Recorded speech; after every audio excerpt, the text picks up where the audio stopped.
The paper plane is a modern classic cocktail that expertly balances bitter, sweet, and sour flavors, created by bartender Sam Ross in 2008.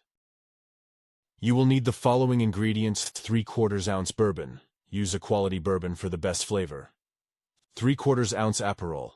Aperol is a bright orange Italian aperitif. 3/4 ounce Amaro Nonino, an Italian herbal liqueur that adds complexity to the drink. 3/4 ounce fresh lemon juice. Always use fresh juice for the best taste. For equipment you will need cocktail shaker, jigger, strainer, coupe glass, ice. Here are the instructions. Add the bourbon, Aperol, Amaro Nonino, and fresh lemon juice into a cocktail shaker. Fill the shaker with ice and shake vigorously for about 15 seconds until well chilled. Strain the mixture into a chilled coupe glass. Garnish with a thin lemon twist if desired. The paper plane was named after the MIA song Paper Planes, which was a favorite of the creator, Sam Ross, at the time he invented the drink.